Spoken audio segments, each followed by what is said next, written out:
This is section 5.5 for statistics, math 1040. And in this section, we're going to learn how to count. So the first thing that we talk about is what's called the multiplication rule of counting. If a task consists of a sequence of choices in which there are P selections for the first choice, Q for the second, R for the third, and so on, then the task of making these selections can be done in P times Q times R different ways. So what does that mean? All right, let's say we're ordering a pizza and we want to know how many different ways we can order a pizza. Well, let's say they have 10 toppings that you can choose from and 3 crusts and 2 sauces. Then you could come up with a total of 10 times 3 times 2, which is 60 different distinct pizzas. Okay, this is really handy for wardrobe. Let's say you have 5 different shirts that all happen to match with 4 different pants, and you have 2 hats as accessories. Then you could come up with 5 times 4 times 2, which is 40 distinct outfits. So that's kind of cool. All right, now let's talk about something called permutations. So a permutation would be something like, let's say I had 3 different people and I want to know how many ways they can be lined up for, let's say, the ice cream shop. Okay, so they all want ice cream. So this is one way, right? Blue could be first. There's another way. Let's see, it could be like that, or it could be like that, right? So the question is, how many ways can these 3 people be lined up in order? So how many different orders are there? So in permutations, a big issue is that the order matters to us. In other words, we've all been in line, and it matters whether I'm third or first. Those count as 2 different orders in the line, right? So the way we would do this mathematically, if we weren't going to just sit there and count them, is we would say, in how many ways can 3 out of 3 be ordered? So this is 3p3. The P stands for permutations. All right, so there's a formula for permutations that I'm just going to point out quickly. And it goes like this: NPR, and something to note is if these numbers weren't the same, the bigger number would always be the N. Okay, equals N factorial over parentheses N minus R factorial. So this exclamation point is called a factorial. And what it means is, if I have, let's say, 4 factorial, it means 4 times 3 times 2 times 1. So it is that number times every integer lower than it, all the way down to 1. So 4 factorial would be 24. So we use that for this formula, but the truth is, you're really going to just learn how to type this into your calculator. So if I had 3p3, I would have 3 factorial over 3 minus 3 factorial. 3 factorial is 3 times 2 times 1. 3 minus 3 is 0. 0 factorial is 1. It's defined as 1, so that's something that you'll be asked. So my answer there would be 6. There are 6 different ways. Is that true? Does that make sense? Sure, I could have the blue and then green and yellow, or yellow and green, right? I could have the yellow and then blue and green, or green and blue. Or I could have the green with yellow and blue, blue and yellow. So 6 different ways that I can line these up, 6 different permutations.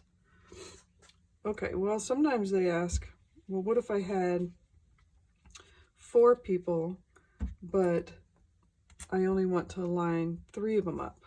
So this is a little bit trickier, right? In other words, I could have all the ways that those three could be lined up. I could have all the ways that those three could be lined up. I could have all the way that those three can be lined up, and so on and so forth. So that would look like, out of 4 objects, how many ways can 3 be lined up? Order matters, it's a permutation. So again, using the formula, I would get 4 factorial over 4 minus 3 factorial, which is 4 times 3 times 2 times 1 over 1 factorial, which is just 1. So I would end up with 24 for this answer. But I would encourage you to learn how to do this on your calculator. If you have a TI-30, which is what I have and which is what I talk about in the homework help, then there's a button that's a probability button. You have a PRB. So the way you would enter this in, first of all, if you were to push the probability button, you would get 3 options. You would get NPR and CR and factorial. And then you would use your arrow keys to arrow over to whichever one you wanted to use. So if I wanted to do 4P3, I would put the number 4 in, I would hit my PRB button, and this is what I would see. Since I want NPR, it's already highlighted, it's the first one, so I don't need to arrow over. So I would hit enter to say that I'm selecting the one that's highlighted, and then I would hit 3, and then I would hit enter again. And you should get the answer that you wanted. Okay, so let's talk about a combination instead of a permutation and what the differences are. So let's say, for instance, that, we use the example for permutation of how many ways can these 3 people line up, right? So the order mattered. 3 people line up. Let's say out of 4, which it doesn't matter, but just to do the comparison. So a combination with a similar question would be, how many ways could I grab a group of 3 people? Let's say to wash my car. Out of the 4 to wash my car. So in other words, I have 3 people. Here's my car. And it's really dirty. And I need to grab 3 people out of the 4. So here's the 4. And I say, oh, okay, you 3, come wash my car. So this is a group of 3 people washing my car, right? If they all of a sudden switch order, do I go, oh my gosh, I have a new group of people washing my car? I don't. It's the same group of people. I don't care what order they're in. I only count it as the same group. It's these 3 people. If these 3 people, went to the lagoon with me and all of a sudden they changed the order that they were walking, I wouldn't feel like I was with a different group of people, right? So the order does not matter for a combination.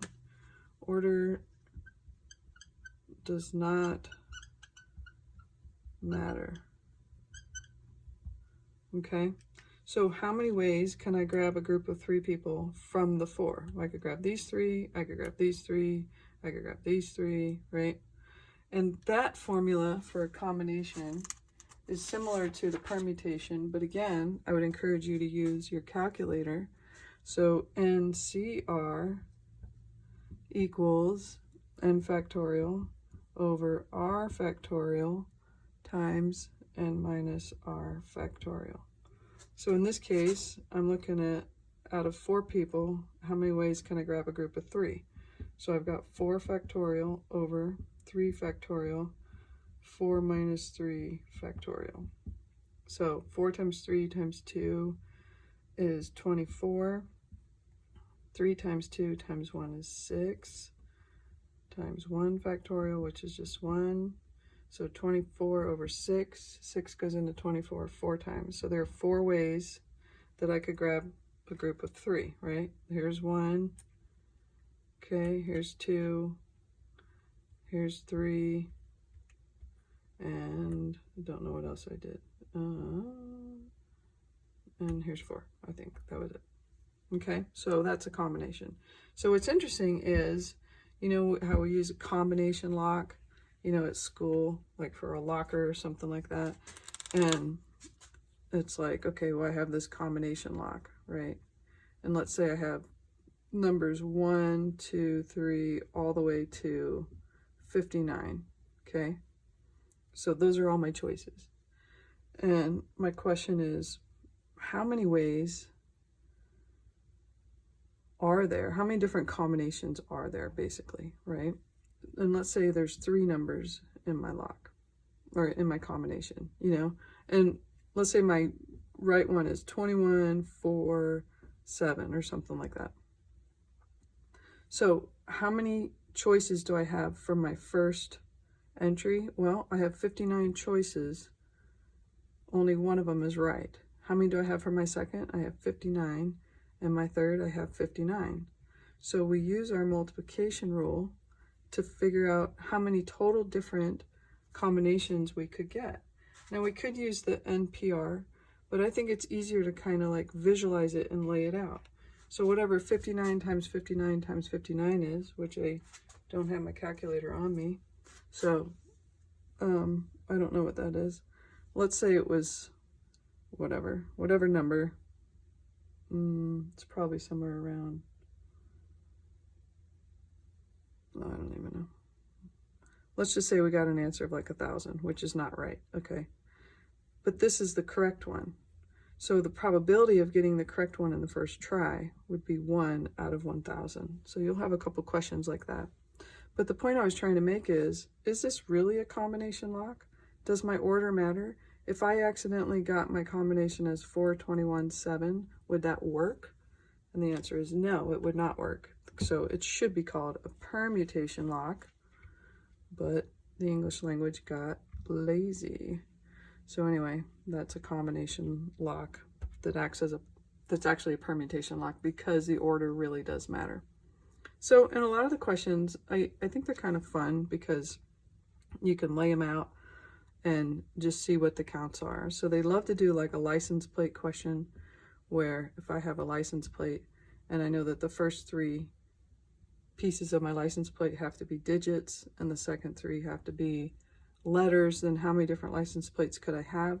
So I like to put those dashes out there. So these are digits. There are a total of 10 digits, right? 0, 1, 2, 3, 4, 5, 6, 7, 8, 9. So I have 10 choices for this digit. So I usually put it here.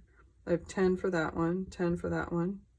For letters, I have 26 choices, 26, 26, and I multiply all these, and that will tell me how many different license plates I could get that are distinct out of these options. Now, if they say something like, well, you're not allowed to repeat the letters, which obviously is not true for a typical license plate, but let's just say hypothetically, you weren't allowed to repeat anything. Well, then you would have 10 choices for your first number. Whatever you chose would only leave 9 left to choose from on that one and 8 for that one. And then for letters, you'd start with 26 choices. You would choose, once you chose one for this, you'd be left with 25 and 24. And then you multiply those together. And that's how you would answer that question. So anyway, so good luck with that homework. Try to get your calculator working for you to make the NPR and the NCR and the factorial easier. If you need help with your calculator, just let me know and I'd be happy to work that through with you, do a little Zoom meeting or something, or you could send me a picture of the face and I could probably figure it out for most calculators.